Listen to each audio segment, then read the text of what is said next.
Hello, and welcome to Every Horror Movie on Netflix, the show where we watch and review and discuss every horror movie on Netflix. Back again this week, it's me, Chris, here with Patrick. Hello. And Steven. Hello, gentlemen.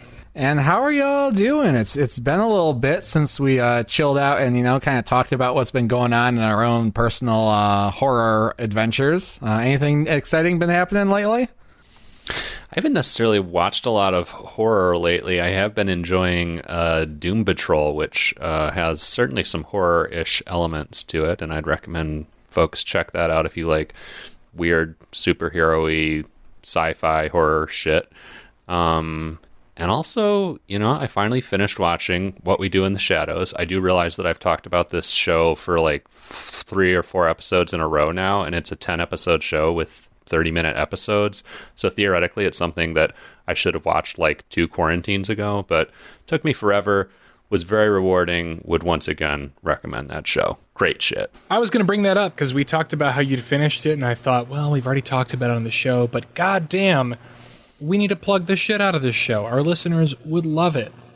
Like, I hate to say it's like the best show on TV because I don't watch much TV, but it's so enjoyable. And that finale, Patrick, come on. Like, how explosive and amazing is that?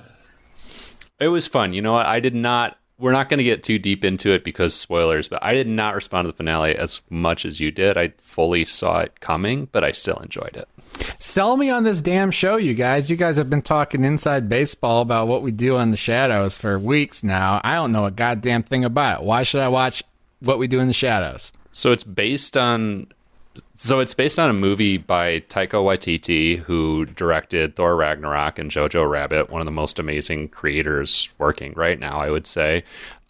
He is, I think, a producer and occasionally writes and directs episodes of the show. But the basic concept is it's a mockumentary about 4 modern-day vampires who live on Staten Island. And essentially, it's all just comedy of idiocy. Like, they're all just pompous, vain assholes. And it's hilarious. All the actors are just fucking spot on, and it's a delight. I've been actually thinking actively about how to sell it to you and to your particular taste, because I will say I didn't really like the movie What We Do in the Shadows. I didn't find it all that funny, or it was mildly charming.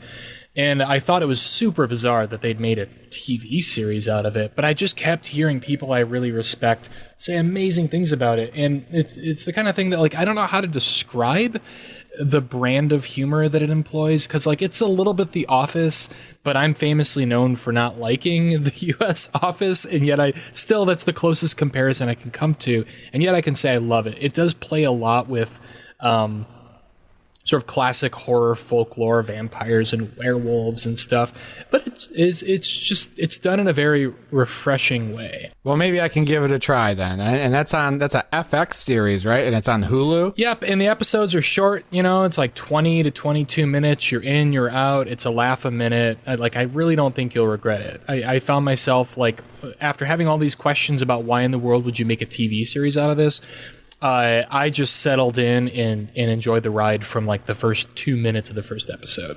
Yeah, I weirdly was not a huge fan of the What We Do in the Shadows movie either. I didn't react strongly to it when I saw it, but it has been a while, and the show has definitely made me want to go back and revisit the movie and see how it sits with me a second time around.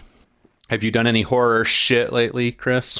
Yeah, as I told you guys via text message after I saw it, I watched Yummy, the Shudder original movie. It's it's a European film. I want to say it's Danish. I could be wrong about that. Basically it's a zombie movie set in a plastic surgery hospital. It's been getting a lot of promotion on Shudder. It just came out. I watched it, and I'm not a big fan of the zombie movie, and this movie doesn't bring a lot of new material to the zombie premise. I was a little underwhelmed by it, but it's fun. There's some fun sequences and scenes. It subverts your expectations a couple of times. If you love zombies as a genre, check it out. Otherwise, you could probably sleep on it. So the Shudder put out a tweet saying that it was like the Saw franchise and an A24 film had a baby. I could not disagree more. I was going to say, that's like catnip for you. That was catnip for me. That's one of the things that made me watch the movie. Well, they win because I watched the movie, and whatever. It was fine. I didn't hate it. It was a cute, Yeah, I mean, that tweet definitely had me. I was like, Saw plus A24, curious, but not so curious now that I've heard your review. The other thing I've been doing lately is kind of rereading some of the old classic scary stories to tell in the dark. And I'm looking for other short horror stories. I've been digging into my a book that I bought at a park in West Virginia called The Telltale Lilac Bush and Other West Virginia Ghost Tales. When you're on vacation and you see a book like that at the gift shop, you got to pick it up. Yeah. Great stories, and they're categorized into categories such as jealous rivals, wives who return, ghostly children, murdered kinsmen, omens of death, hidden money, murdered peddlers. We got mine ghosts, we got railroad ghosts, animals and birds, weird creatures, and finally immigrant ghosts. Great little, short stories. And I was looking into, there's a fan project where someone tried to kind of make their own home-brewed scary stories to tell in the dark book a few years ago. And I was looking at that online. They did a pretty damn good job of emulating the artwork. And I don't know. I'm not going to buy it, I don't think, but it was an interesting project. We need another scary stories to tell in the dark book, and I was looking up Stephen Gamble, who did the illustrations for the original 3 books, who was actually a really renowned children's illustrator who did most of his work for innocent children's books. And he's got to be kind of old, and it doesn't look like he's put out anything since 2013, but I'm hoping he's still active, and I'm hoping we could commission him to draw some spooky shit again. Hell yeah. You can't be charging that much money. You could kickstart that. How much could it possibly be? $20,000? I don't know. I don't even need the stories. I just need those illustrations. The stories, I don't know that they would do anything for me as an adult, but man, his style is so iconic. I still get creeped out when I see some of that shit in my feed. We could just describe the premises of the movies we're watching on Netflix and see how he interprets them. Yes. Oh, love that. But after that Scary Stories to Tell in the Dark movie, I bet he'd ask a pretty high price for it. They probably fucked him on that, because what they did is they lifted the design of the creatures right off his drawings, and I don't know. I have some thoughts about the Scary Stories to Tell in the Dark movie. I did not like it. I didn't see it. I don't think I'm going to see it, but what are your thoughts? Well, what they did in that movie, and I might have talked about this previously on the show closer to when the movie came out, is they basically literally translated the drawings into monsters. Mm-hmm. And the illustrations in the book, right, are kind of they're abstract visions kind of based on the mood of the stories more so than they are tangible creatures. It's hard to imagine them being played by a person in a suit, no matter how weird the suit looks, right? Yeah. So they took some things where it's oh, here's a spooky looking woman in the book, and she's not really a spooky woman in the context of the story. It's just that's the, she doesn't literally look like that. That's just the mood you're supposed to feel. And they just made it kind of a movie monster. Oh. And they did it, that was kind of their approach. They kind of just took away the existential terror that was in the stories and just kind of literally translated the illustrations. And they probably didn't pay Stephen Gamble. So I saw the movie without having ever read the book, actually, and I enjoyed the spooky creatures. I enjoyed the spooky woman that Chris is talking about. What I didn't enjoy as much was I thought it was going to be an anthology type of movie, but it was actually just, I don't know, there was a bunch of very sort of wannabe knockoff Stephen King, it kind of kids running around in the 70s being worried about Vietnam and whatever to tie the fragments of different spooky stories together, which was sort of disappointing to me, maybe just because I really, really love anthology movies and that's what I wanted out of it. Yeah, I don't know what the right way to translate those books to screen is, but I don't think there's a reason to do it at all. I mean, those books are just so singular in their artistic vision and the power they hold over the reader. Like, let's just let them be as they are and keep introducing a new generation of kids to them. They're timeless. Why fuck it up with a movie? And why fuck it up with trying to hire Stephen Gamble to do more illustrations? I think you just proved my premise, the fallacy of what I just said. No, I don't think so at all. That I would love to see. I would love to see him continue illustrating stuff. I just don't want to. I'm not interested in seeing his illustrations adapted for a film. I want them to be illustrations because there's something uncanny and creepy about them that I just can't imagine being translated into real life. But that's Scary Stories to Tell in the Dark. That movie came out, over a year ago? Yeah, a while ago. So are we going to go down to the spoiler room and discuss all the spoilers from Scary Stories to Tell in the Dark now? One final note before we jump into the real shit. We got a really lovely shout out actually from a fellow horror podcast in the past week or so. The It Slays podcast named us one of their favorite horror podcasts and gave them a listen the other day and really enjoyed their stuff. It's a group of 3 Canadian friends who look at horror from a queer perspective. I'm not sure based on the episode I listened to, but I think or assume that the 3 of them are somewhere on the LGBTQ spectrum and really enjoyed their podcast. So go check them out. And thanks to It Slays podcast for the love. We love you back. That was super cool. I've enjoyed their show as well. I'm friends with a couple of them on Facebook now and look forward to interacting. And who knows, maybe we could do a crossover at some point. That would be dope. I wish we were Canadian. We would be so much more interesting if we were Canadian. Seriously. Anyways, what the fuck did we watch this week? Well, depending on when you downloaded the last episode, you might have heard that we were going to watch The Ring, which was my original pick last episode, but the timing was messed up. Apparently, The Ring went off of Netflix at the end of June, so in between the last episode and this episode, it disappeared, so it was impossible for us to watch for the show, and it was impossible for you guys to listen to, so instead I switched the film. So this week we're doing Don't Knock Twice. Oh shit, there it is. Take a shot. Yeah, we'll get into that. But yeah, Don't Knock Twice. I just had seen it in the catalog for a while and was intrigued, and I wanted to know. I'm always intrigued by titles that tell you to do something or not to do something. You know, we've had several of them on this show already. Don't kill it. Don't kill it. Don't be afraid of the dark. Be afraid. Be afraid, yeah. So yeah, this Don't Knock Twice. It's an IFC Midnight film, which surprised me, and it's been a while since we got one of those. And those always used to interest me. I always feel like it's not quite A24, but it's a cut above kind of some of the stuff we see, or it's at least a little more interesting sometimes. Is it really? Ugh, they're really not. They never are. It just says IFC, and so you think it's going to be better. But every once in a while, you get an Autopsy of Jane Doe, or you get an Anti-Birth, but it's mostly garbage, right? Or a dark song. Or, yeah, I guess that was IFC Midnight. So yeah, Don't Knock Twice. This movie is about a troubled youth and her troubled mother, who I guess gave her daughter up to some sort of foster care system or state-run youth home system. I'm not sure what they have in the UK. It's a movie from the UK. Because she was a drug addict and she didn't feel like she could take care of her child. The child gets into hijinks with her friends in the home, as kids tend to do. They go to a dead woman's abandoned house and knock twice on her cursed ass door knocker thing, which apparently summons a ghost. But it's just a fun, it's a fun way to spook yourself. It's like saying Bloody Mary, right? Or Candyman, yeah, it's in the very same vein.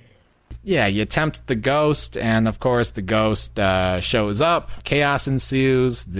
Our young heroine ends up moving in with her estranged mother, and so the two are kind of trying to navigate their relationship, and they're also trying to avoid the curse that they have unlocked unwittingly, or actually wittingly. They did it very deliberately. They just didn't know it was real. Wow, that was a very succinct description, and there's a lot to unpack in how that all unfolded. Because there's a lot. I could have mentioned about 12 different plot threads. Yeah, I mean, I will say, one thing I really, I don't want to say I enjoyed, maybe I'm tipping my hand too much by even saying that, but one thing I did enjoy is that, like, as arbitrary as the urban legend is and the witch seems to be in relation to the mother-daughter relationship in this film, they get that shit out of the way fast. It happens at like lightning speed. Explaining the legend? Explaining the legend, the knocking on the door, the daughter going to her, former drug addict, biological mother's house. Like, that all happens in like 20 minutes, and that's a lot of story to get through. I could see that alone being like 2/3 of a film. Yeah, well, I mean, I think one of the things it does well is and I saw actually some reviews have criticized it for being derivative, but it leans on tropes that we're familiar with, right? Like, we don't need a ton of explanation about, like, yeah, they go to the old house and they knock twice on the door, so there's going to be a haunting, Yeah, but there's like no suspense though. It's just like, okay, we get the opening scene where like the mother's they're in arbitration. She's welcoming the daughter back to her. Daughter says no. Daughter goes out with her boyfriend in the foster home. They're just chilling. And then they just randomly decide, like, apropos of nothing, to go to this creepy, witch's house that happens to be right across the street. They don't even question it. They just knock on the, there's nothing really all that spooky or intriguing about it. It just happens. But they had been there before. Like, that's why it wasn't so scary to them, because they had been there before, repeatedly. But it wasn't scary to me either, the way it was handled. I don't know. It's handled very matter of fact, I think, is what he said. Which I feel like the filmmakers were like, okay, well, audiences are tired of this kind of stuff, so we're just going to breeze past it. But then again, that's like the whole crux of your movie. So if you're just going to show me that and not make me feel anything, like, why are we here? What are we doing? Well, I don't know. It was the inciting incident. I don't know if it's really the meat of the movie. Although I think this movie is a little bit confused, or maybe not confused, but it's just, throwing everything and the kitchen sink at you throughout the runtime. And it feels like a very long movie. It's only an hour and a half, but it felt like it was like 2 hours plus for me. It did. Just because there's so many threads going on, so many shifts in focus, so many... there's even like... something that I could have sworn was the climax and ending of the film, but no, there's still 45 minutes left. Yes. Wait, are you talking about, this isn't really spoiler territory. Are you talking about like the moment where they take all the doors off the hinges? Yes. I had the same feeling. I was like, oh, okay. So it's like, oh, I've got a plan. And there's going to be like the badass confrontation where you all of a sudden do something like super out of left field that throws the adversary off. And I was like, oh, okay, we're in the end game now. But no, like literally, yeah, only 45 minutes through the movie. Oh, yeah, that's like in Polaroid when they get down to the down into the dark room. You're like, all right, it's got to be the end, because they're gonna kill the Polaroid creature in the dark room. It's how it must be. It's like, oh, the movie's called Don't Knock Twice. There's no more doors to knock on, so we're just about done, right? And then there's like half the movie left to go. But I'll tell you what, I got on this movie's level, and I think it started, so, you guys know I drink seltzer water all the time, right? I'm like cigarette smoking man when it comes to seltzer water. I'm like cigarette smoking man when it comes to cigarettes, so it's kind of funny. You're LaCroix drinking man. Yeah, if you go into someone's like office and you see there's like, 6 empty seltzer or LaCroix cans sitting on the desk, I was there right before you walked in. But anyway, so I, as I typically do when I start these movies, I go to the fridge, I pull a seltzer from the pack and I sit down, and then I actually went to the bathroom first. I was walking around. Just as I sit down to sell into this movie, the cans in the carton shifted, and they literally knocked twice from inside the refrigerator. And I said, that's a sign. So I put my headphones on, I turned off all the lights, and I just let this movie come to me. And also, I watched it super late last night, and I think the movie kind of has like a dreamy feel to it that just makes it good for just settling into and focusing on late at night. Not everything makes sense, but if you get on its level, I think you can have a good time with it. There's something to be said for that, Chris, because there are certainly movies that I enjoyed, like deep in the dark of night. They don't have terribly clear screenplays, but like that tends to produce a kind of accidental dreamlike logic that if I'm in a certain state, I can really get into. So I could see having that experience with this movie for sure. Man, there's so many things in this movie that just makes so little sense to me. Okay, so let me just hit on one crucial crucial plot point. So our protagonist is a sculptor, and she like sculpts custom statues of people the way that like people have their portraits painted. So she has this subject who keeps returning with her infant to be sculpted in our protagonist's studio. And I mean, Is that what was going on? Yeah, she was making a sculpture of them. Did you miss that? Oh, I thought she was just like a student or something. I didn't think she was a student, but I didn't realize the sculptures were custom, and I was wondering like what that sculpture was supposed to say about our what is her name, Jess? I wondered like what that was supposed to say about her psyche and her character's development, that she was doing this like Virgin Mary and Jesus-esque sculpture and like ripping the baby's face out of it at one point because she wasn't satisfied with how it was turning out. Like, I thought there was a lot of like intentional symbolism there, but if she's doing that for hire, that makes me feel very differently about it. I mean, okay, so all right, maybe Tira was there just as Jess's model. I guess that's definitely a possibility. Maybe I misread it. Well, that's what yeah, I mean, that's what I see this on Wikipedia now. It didn't occur to me. I thought that she was like just a assistant or a student or something. It never occurred to me that she would be a client or a model. But that makes sense, I guess. I'll accept it. Well, anyway, go on. We'll continue. Well, she was definitely modeling for the statue. I mean, she's there with her infant, like standing and sort of posing, and is sort of surprised when Jess tells her they're like done for the day, and then Tira starts to move around again. So she's definitely posing for it. I don't know if it's, you know, just as a model or an assistant, or if it's as a client, but it's less strange if it's as a model or assistant. But I don't know. I still found it sort of odd and funny. I feel like we derailed you, Patrick, and you were going somewhere else with that. No, honestly, that was it. I mean, I guess we can also go along with Tira. Tira is just such a strange character to begin with. And I mean, it's almost it's difficult to describe without going to the spoiler room, but she has a sort of vaguely European accent and just is the one who immediately knows shit about witches with no explanation for why she knows all this shit about the Baba Yaga and literally everything that's happening. She's just a walking, you know, exposition machine with literally zero explanation of why, other than her accent, where I guess we're just supposed to assume, oh, she's foreign, so she knows how Baba Yaga and the witches work, God. You know?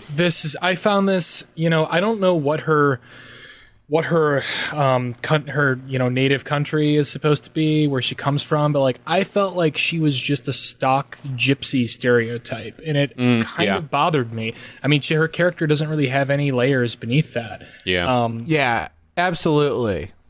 Yeah, I found that frankly kind of offensive and lazy.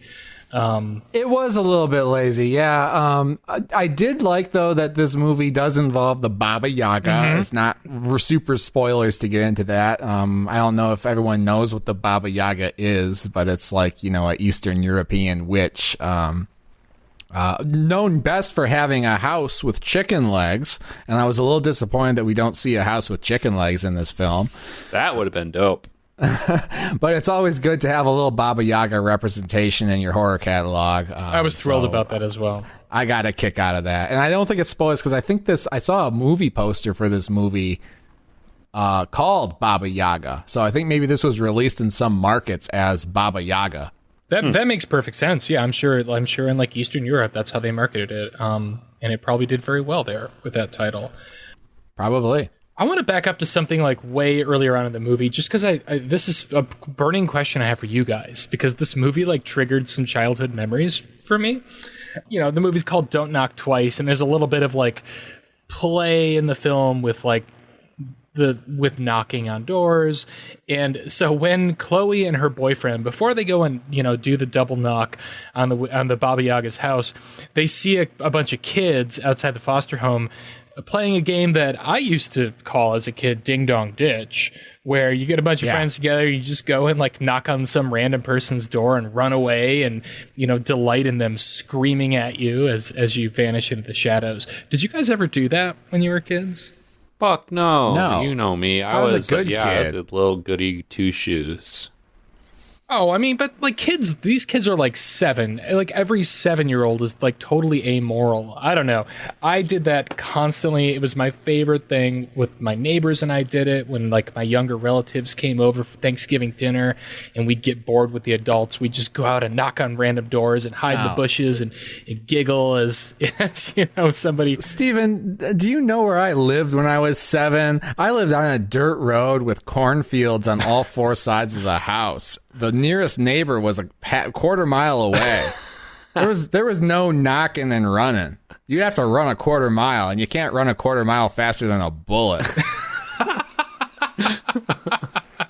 Good point. Well, anyway, I'm sorry that you two were deprived of this, what I found to be a very foundational experience in my life. No. But this is, I think, the first time I've ever seen that represented in a movie. It's a little tiny throwaway moment, but I appreciated it, and also was like, I kind of giggled to myself because they found a way to, to tie something like that in with the whole, don't knock twice sort of deal. Anyway.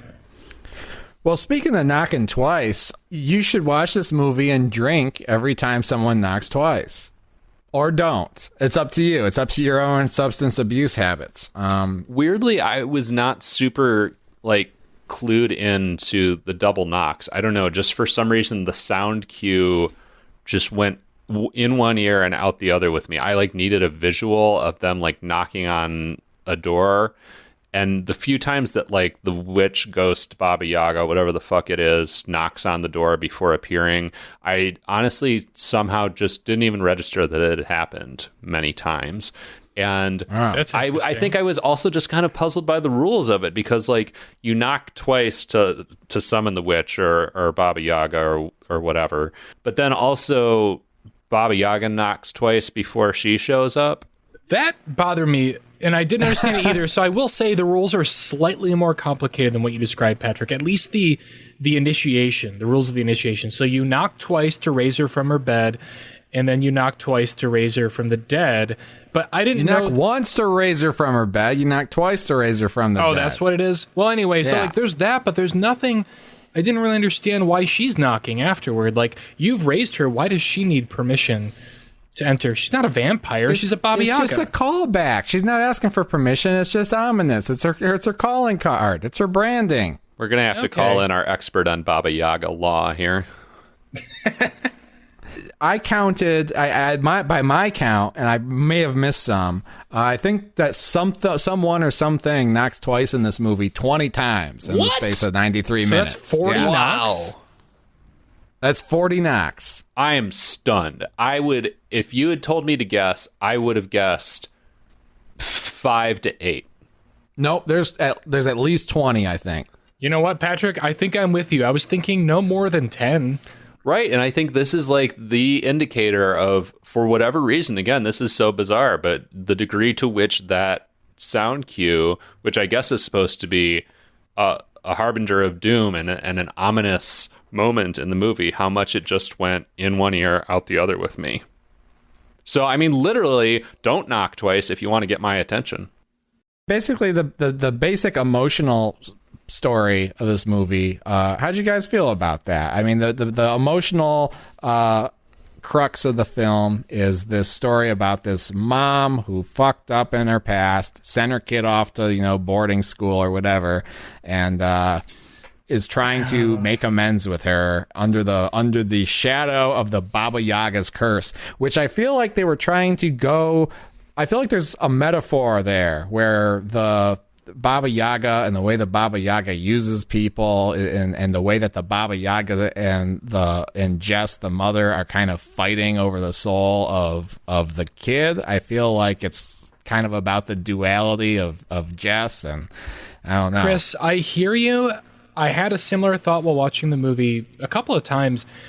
The fact is, these characters, I did enjoy some moments of interaction between Jess and Chloe.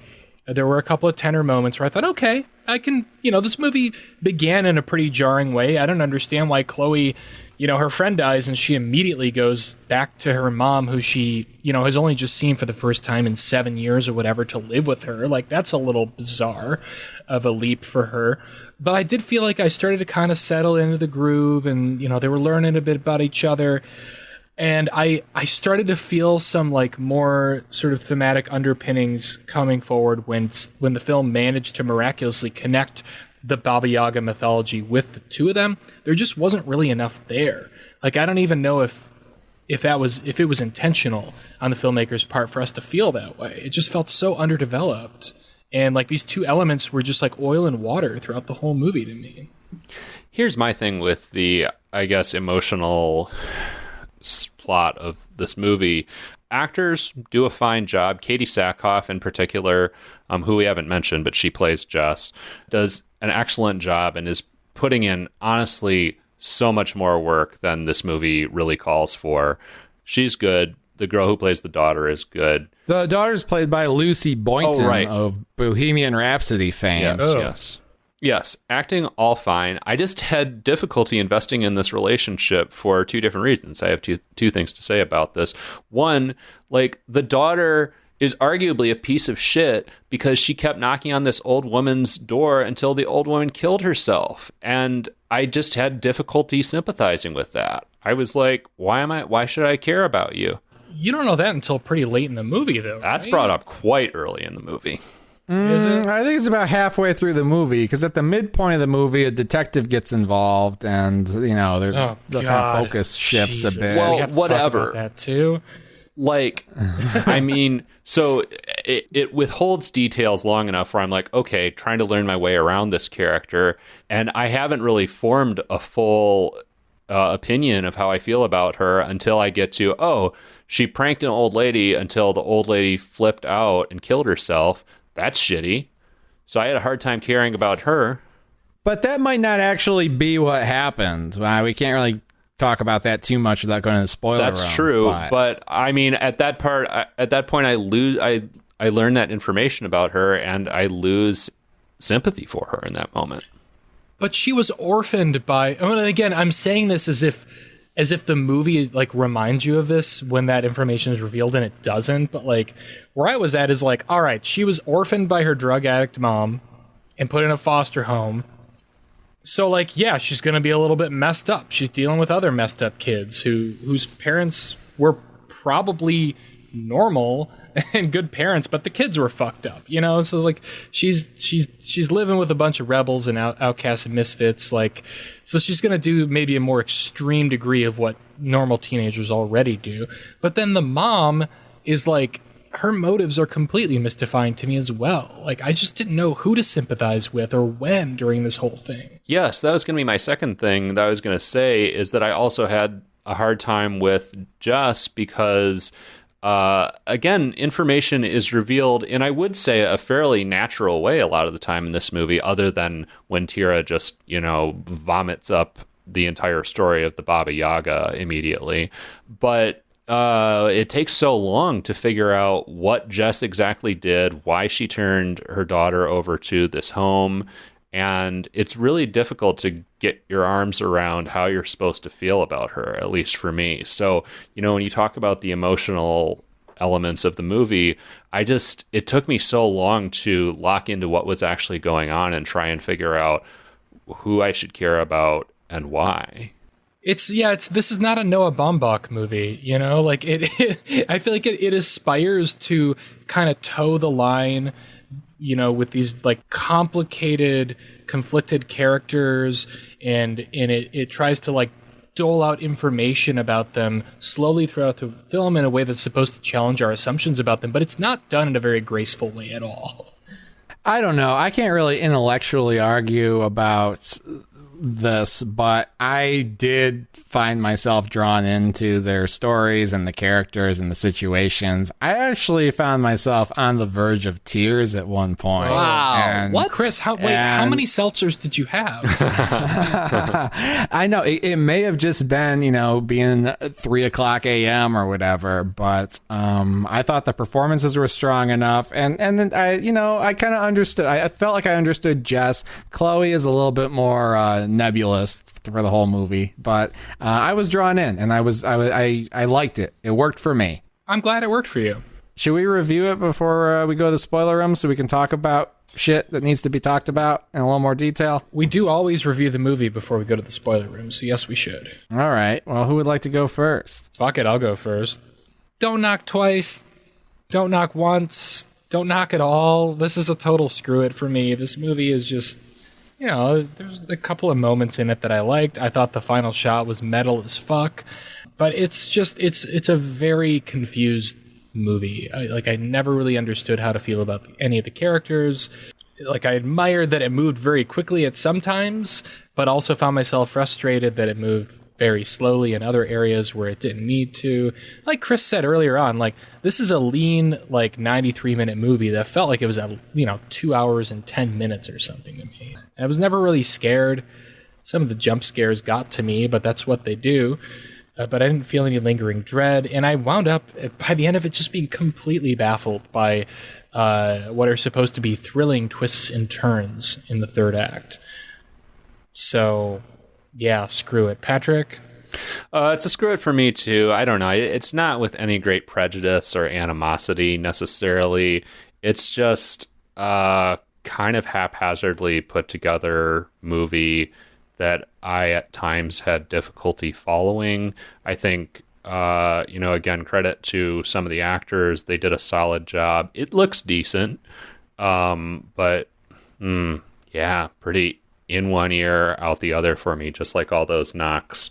And boy, we're going to get into it in the spoiler room, but there is just some wild and mystifying shit in the final act. Twists upon twists, ooh, boy.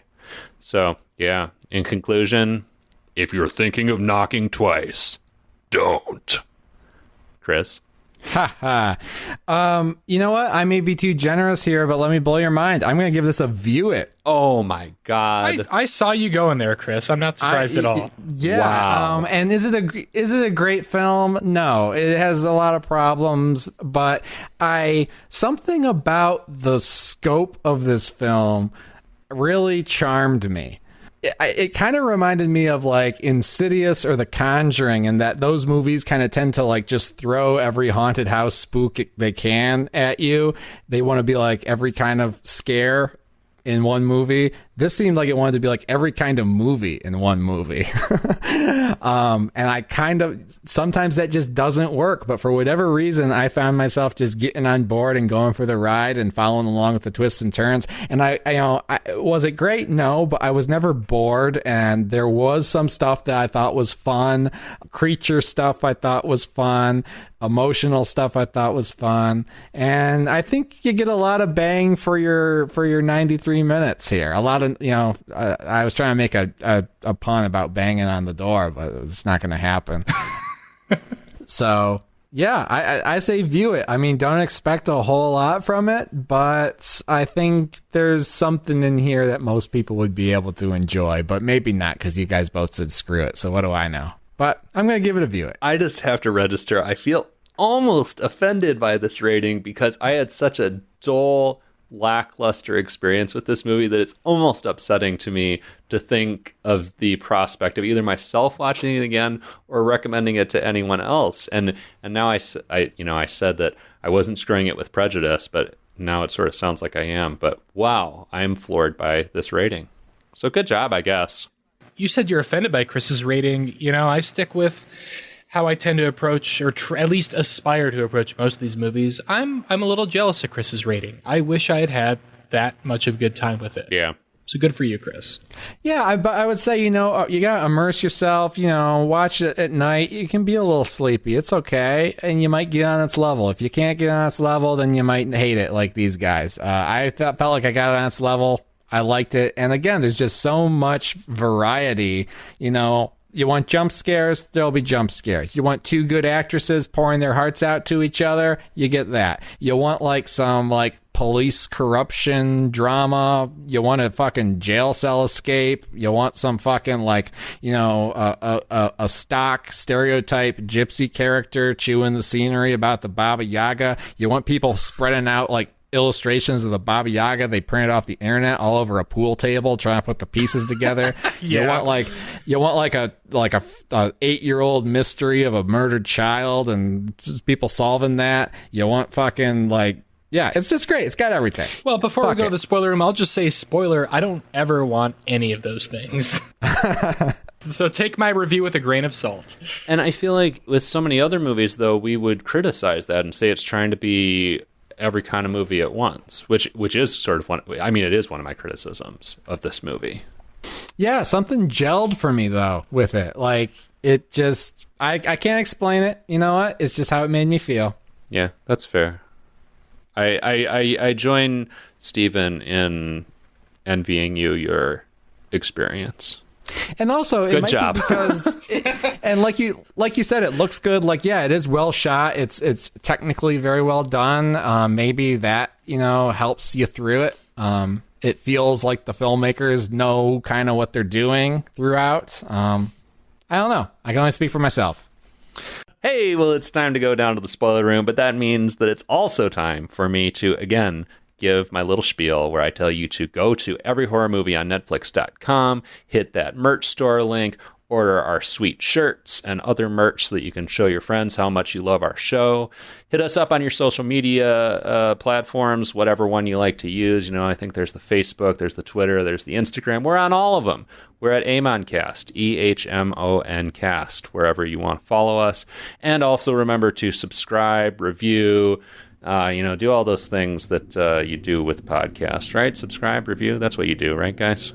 They say it helps. Yeah, they say it helps. And, at the very least, it's a little ego boost for us. Because we clearly need one.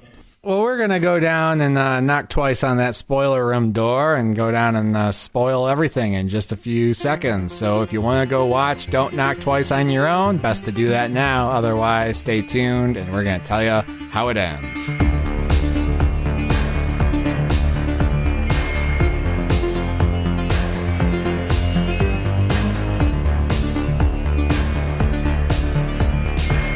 Welcome back. We are down here in the spoiler room getting ready to spoil everything. Be careful of that 2x4 with the 2 nails sticking out of it. Yeah. Ready to go into your foot in one of this film's more grisly sequences. That's beside the point, though. So what the hell happens in this movie? I was just thinking, as much as I did enjoy the movie and felt like I was on its level, yeah, the plot is pretty inscrutable, especially towards the end. Well, it feels like it's just, I don't know, reflecting on it. I told you guys before we recorded that I didn't feel like I could really talk about what happened in the last half of this movie because it just felt like a dream to me. And I think that's just because it becomes a series of twists for the sake of twists on top of twists. And it almost doesn't even matter if you can follow it. Yeah, and again, it just kind of is carried along by this dream logic sort of narrative where we're just kind of coming in and out of storylines and in and out of different realities, it even seems, and it's kind of hard to follow.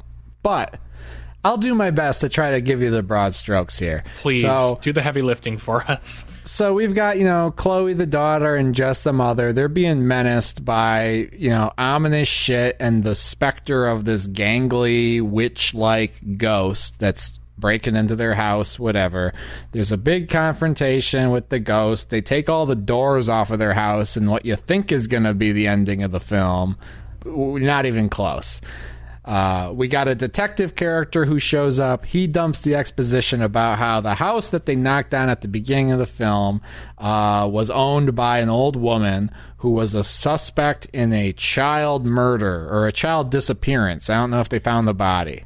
Did they find the body? It was unclear. Who knows? Unclear. Who knows? But a beautiful little 12-year-old boy or some shit on the soccer team went missing. And the kids in the area thought that the old lady was a witch and kidnapped him. And so they knocked on her door until she went mad and killed herself. And now it's her ghost back for revenge. Except that's not actually what happened. We then are led to believe that actually the detective who was the kid's soccer coach killed the kid. Right. And that he actually bullied the old witch lady into either confessing or just bullied her past the point of sanity in a tough interrogation to where she killed herself. But then it turns out that's a red herring, too. And ultimately, that whole narrative was put into our hero Jess, the mother's mind, by her model, Tira, the gypsy stereotype character, who apparently isn't just, Eastern European with a whole bunch of knowledge of the Baba Yaga. She's actually a slave to the Baba Yaga. And apparently the way you can pass the curse on to someone else is by tricking them into doing something horrible to an innocent person.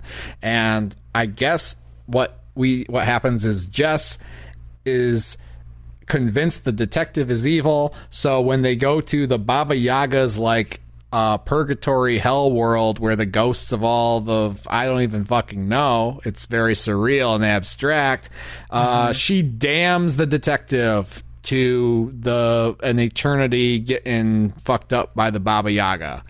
And that is her curse. And at the end of the film, she realizes that now she is going to be the slave to the Baba Yaga's will. That's the best I can do. Great summary, doing God's work. I understood more of it than I realized, because it is just like a tidal wave of twists and sort of like passing the blame and kind of shifting the history of the urban legend. It's frankly, it's mystifying and kind of exhausting. It's ludicrous. It's ludicrous, and I kept thinking of Hereditary during the second half of this movie. It clearly has aspirations to be a really kind of interesting and incisive domestic drama like Hereditary, where like that is seems to be first and foremost, and yet there are sort of clues dropped throughout the movie early on that when you look back on it, it's clear that like fate has a larger, or like the dark magic has a larger role to play. I mean, Jess is given a talisman very early on in the film by her model, and it turns out that has like, some relative significance, that she's been kind of marked from the very beginning of the film. This movie just like couldn't decide whether or not it wanted to be sort of like procedural, twisty trash or like an actually meaningful drama about the mother and daughter reconnecting after all of the abuse that both of them have suffered in their lives because of the mother's terrible actions and the daughter's subsequent terrible actions that were a reaction to the trauma that she inherited from being abandoned by her mother. That stuff was way more interesting to me, and it turns out it doesn't pay off at all. Right. It doesn't pay off. I mean, I wanted it to, though. Like, I was invested in that. They're great actresses. I was interested in it. There are a few moments of like of kind of tenderness between the mother and daughter, but then we just get wrapped into this loop of nonsense about allegiance to the Baba Yaga and who the Baba Yaga is and like what she actually did and who's responsible for her suicide. It's exhausting. This is what I'm talking about exactly when I was talking before about the incoherent emotional undercurrents. Is weirdly there is potential here, It's like totally, as we've talked about, the performances are solid, and there's kind of more than gestures towards some interesting character work in the writing, where it's like, okay, we're almost somewhere that works and that resonates, but it never all quite pieces together. It was very frustrating to me. Honestly, this movie should have ended at the point where we all thought it was going to end, where there's a big special effects, I guess a scare, because it doesn't really amount to anything else, but it feels like a climax with the Baba Yaga in the house. And I think that immediately follows or immediately precedes Chloe and Jess like kind of reconciling with each other and just saying, I've always loved you, blah, blah, blah. Tears are had on both sides. Beautiful moment. And then Jess like really starts fighting for Chloe, starts saving Chloe's life. Chloe almost gets like fucking vacuumed out the front door of the house by witch magic, but Chloe saves her. Then they take all the doors off the house together, a mother and daughter bonding experiment. They have a cleansing fire of the doors. They're standing outside together. Just end the movie there. We keep coming back to that moment. I think we've mentioned it like 4 times at this point, that like we thought that was the climax. And that's kind of a running thread in the movies that I tend to give a screw it to in this journey through every horror movie on Netflix, which is, I mean, the simplest way to describe it is movies where I think it's almost over and then I look and I'm excited that it's almost over. And then I look and there are 45 fucking minutes left. That's never a good sign. Yeah, I mean, that whole taking the doors off the hinges has the feel of, you know, kind of traditional exploitation movie vibe where it's like, we're going to be ready for the motherfucker this time. And then there's like a montage of, you know, sawing the barrels off of shotguns and shit. And then it turns into this very dramatic, and I mean, it's a nice shot, but it's a, you know, very dramatic moment of them burning the doors. And I don't know if it was just me, but I was like, amused internally. I just thought it was a silly moment. It was super silly. I wasn't expecting it to be like, you know, Kevin McAllister shit happening. I was just like, all right, well, knocking is a motif. The thing coming out of the doors is a motif. I guess they figure it's all connected and they're just going to take the doors off the house. And maybe that kind of mirrors in the metaphorical sense what they're doing with each other, because there's the scene where Chloe arrives at the house and she wants to leave the door open to the mother's room. It's like The Irishman. And what? I haven't seen The Irishman yet. Oh, yeah. Well, there's an open door motif in The Irishman, and then basically the same thing happens here. And so it's like, okay, so there's a barrier between mother and daughter. The barrier has now been removed, and to extend that metaphor, we're going to use the doors of the house as a metaphor, and we're going to burn them all right now. And that's beautiful. And so at that point, basically the whole emotional story has been told. The Baba Yaga story has been fulfilled as well as I need it to be fulfilled, but then it's like, and then what happened? Well, then they went to the police station, and then she almost lost custody of the girl again, and then she thought the detective maybe was a pedophile, and then she got arrested, and then she got to the interrogation room, and then the police officer, she told him he was a killer, and then she took her blood and she wrote it on the wall, and then she went to the creepy house. It's like a little kid telling you a story.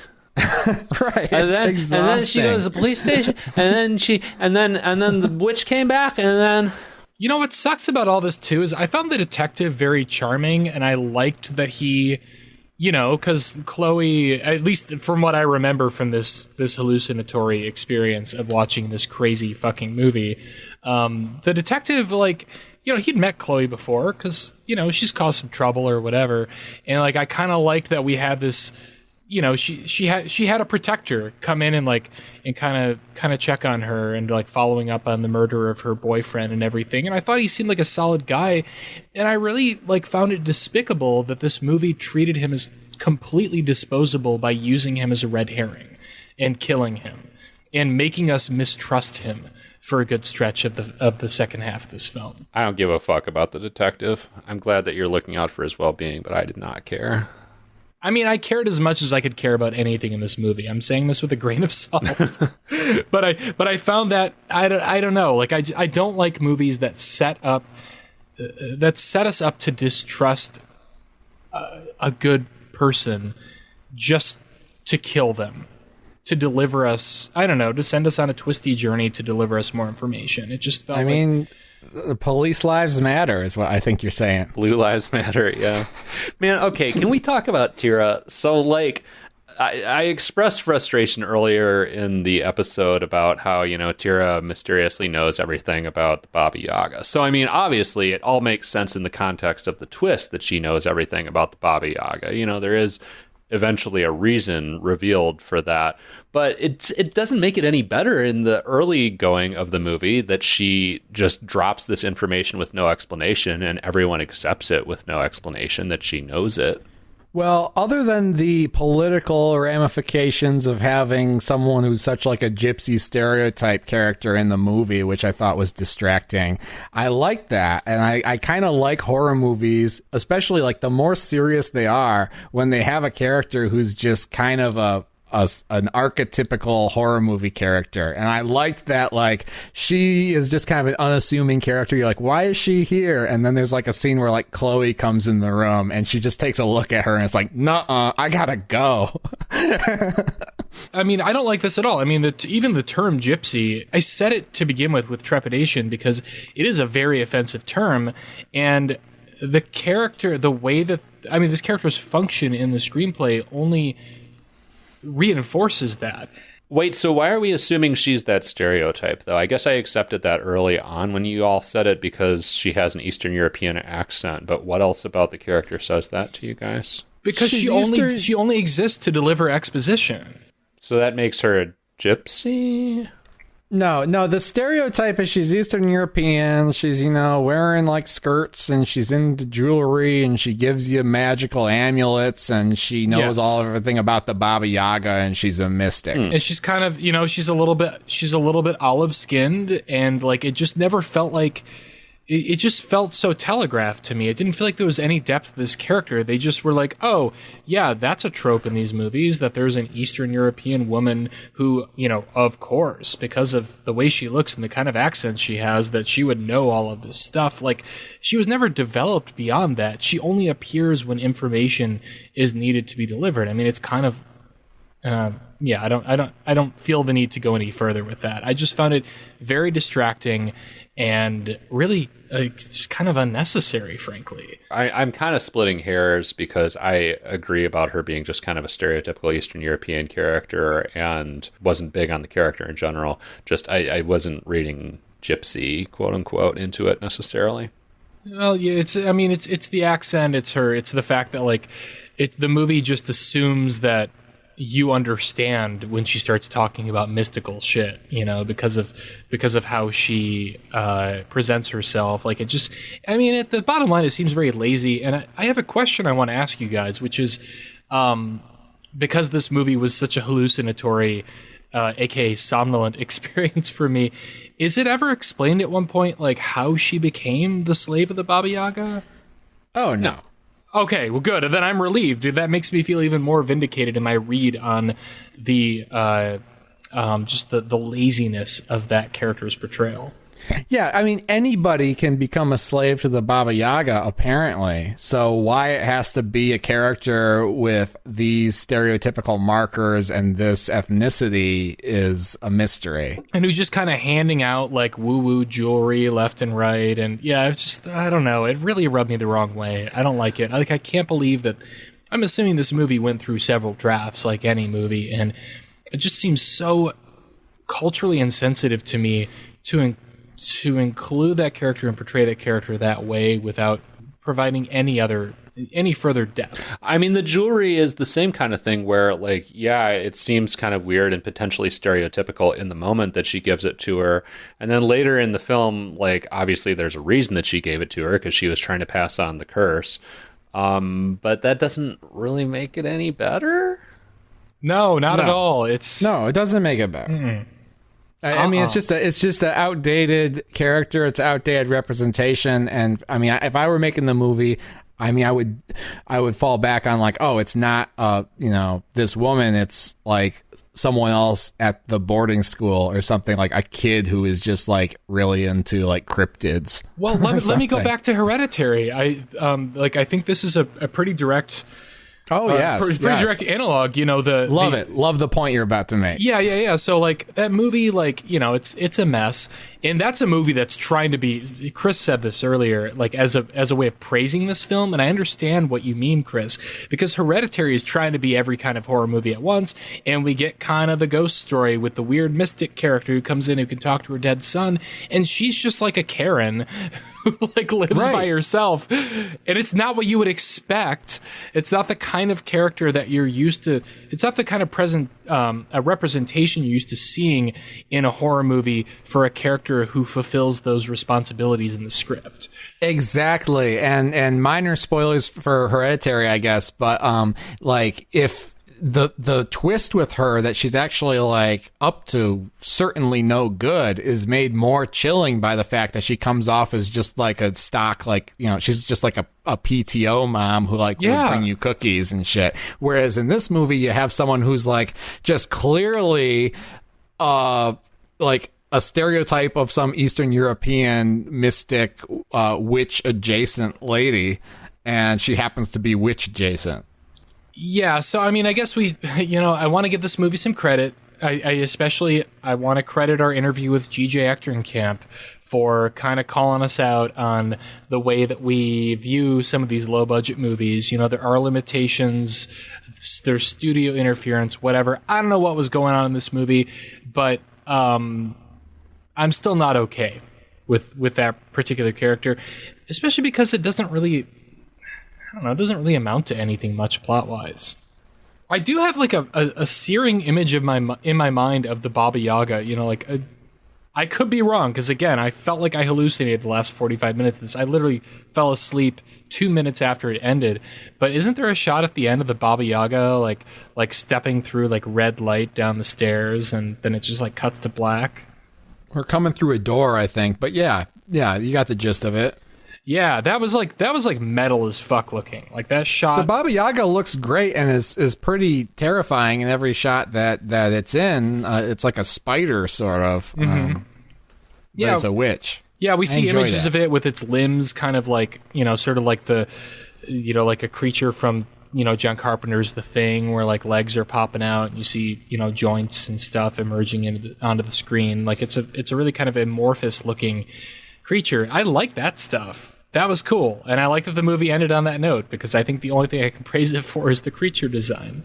And that character is actually portrayed by Javier Botet, yes. I think is how you pronounce his name, who is, you know, plays every creature in every movie. You know, he's on James Wan's Speed Dial. So that's cool. Yeah. Well, that's Don't Knock Twice, I guess. I don't think there's any much else to say about it. What else do we have to say? Nothing at all. That's it. One last beware thing. the Baba Yaga. Oh, Patrick's got something.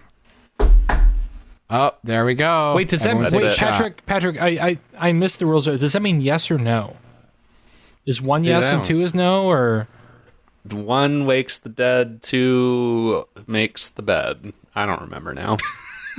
All right, fair enough. Fantastic. Absolutely. All right, well, it's time to figure out what the hell we're watching next week. I believe it's Patrick's turn to pick a film. So do you have a selection for us, Patrick? Is it a good one? And it better be an film. Oh, as always, my deliberation has gone down to the absolute wire. There's a list of like 5 movies that I whittled down to 3. And you know what? My gut is just telling me a certain thing. You know, early on in this podcast, early on, we watched a classic film, 1920 London, Fear Strikes Again. And god damn it. Love it.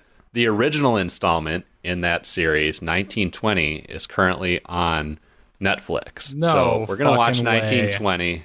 We're going to watch What? 1920. Yep. Yes. Yep. I'm not expecting it to be close to the glory and the legend of 1920 London, Fear Strikes Again. I mean, let's be real. That's the movie that gave us Jay. But, yeah, I'm really curious to see how this franchise that we derived so much entertainment from started.